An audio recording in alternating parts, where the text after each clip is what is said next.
two men are sorry, two men are on opposite sides of a tower. Two men are on opposite sides of a tower. They measure the angles of elevation of the top of the tower as 30 degree and 45 degree respectively.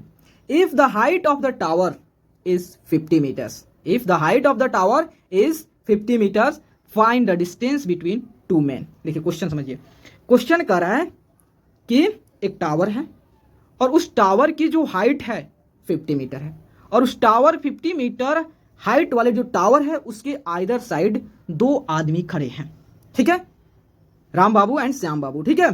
तो दोनों जो है वह tower के top point को देख रहे हैं, दोनों जो हैं टावर के टॉप पॉइंट को देख रहे हैं। तो एक जो देख रहे हैं तो उनके द्वारा एंगल फॉर्म्ड हो रहा है 30 डिग्री, वहीं जो है टावर के आइदर साइड एक आदमी है तो वह जो है टावर के टॉप पॉइंट को देख रहे हैं तो उनके द्वारा जो एंगल फॉर्म्ड हो रहा है वह हो रहा है 40 डिग्री। तो कह रहा है कि ये किस तरह वह टावर जो है टावर के कितने डिस्टेंस पे दोनों खड़े हुए हैं कि इन दोनों से जो एंगल ऑफ एलिवेशन जो है 30 डिग्री एंड 40 डिग्री फॉर्म हो रहा है। तो उसके बीच का डिस्टेंस बताइए कि दोनों आदमी का बीच का डिस्टेंस कितना है, कितने दूरी पे दोनों आदमी के बीच में फासला है कि वो एक आदमी से 30 डिग्री दूसरे आदमी से 40 डिग्री फॉर्म हो रहा है। तो आपको बताना है उसके बीच का डिस्टेंस। चलिए इसको सॉल्व करते हैं। तो देखिए पेपर मान लेते हैं, यहाँ देखिए मान लेते हैं कि एक टावर है, यहाँ समझिएगा ये टावर है, कोई दिक्कत नहीं है, और यह ग्राउंड है। टावर की जो हाइट है 50 मीटर है, कोई दिक्कत नहीं है, और एक बंदा जो है टावर के इधर है और एक बंदा टावर के इधर है। जब ये बंदा जो है टावर के टॉप दैट मीन्स इस पॉइंट को देख रहा है तो उसकी एंगल ऑफ एलिवेशन जो है कितना 30 डिग्री। लेकिन जो है सेम इसी पॉइंट को ये यहाँ पे जो खड़ा हुआ मान लेते हैं पॉइंट ए, पॉइंट बी पे खड़ा हुआ बंदा जो है सेम पॉइंट को देख रहा है, इसी पॉइंट को देख रहा है, तो इसके द्वारा जो एंगल ऑफ एलिवेशन जो फॉर्म हो रहा है 45 डिग्री फॉर्म हो रहा है। तो कह रहा है ए एंड बी के बीच डिस्टेंस कितना है। तो मान लेते हैं ये सी ये डी, ओके। तो चलिए सॉल्व करता हूं। तो चलते हैं सबसे पहले first triangle A C D में। तो in triangle A C D, okay, तो in triangle C D E तो 10 30 equal to what P by B, P for perpendicular मतलब एंगल के सामने वाला जो साइड होता है परपेंडिकुलर और एंगल से जो साइड अटैच होता है वह बेस। आप कहेंगे या हाइपोटेनस है, राइट एंगल के सामने वाला है, ओके नो प्रॉब्लम। तो इसके C D by B A D, C D by A D, तो यहाँ मान लेते हैं C D equal to 50 metre.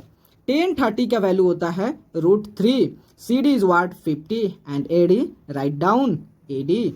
तो ए डी इक्वल टू कितना हो जाएगा आफ्टर क्रॉस मल्टीप्लाइंग 50 √3, ठीक है। अब चलते हैं सेकेंड ट्रायंगल में, in triangle C B D में।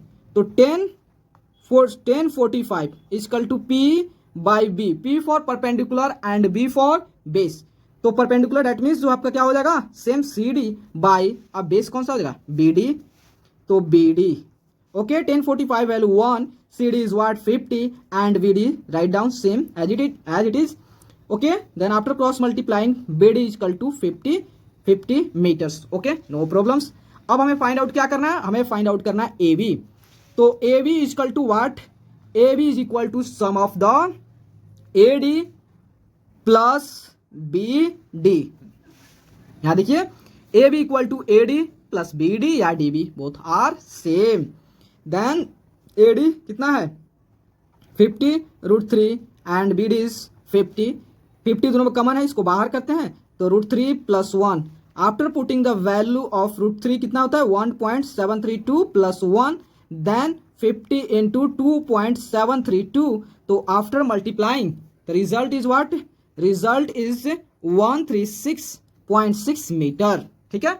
दैट मीन्स जो है टू मैन जो है उसके बीच का जो डिस्टेंस होगा वह कितना होगा 136.6 मीटर। तो आप लिख सकते हैं hence the distance between two man which are on either side of the tower is 136.6 metre, okay.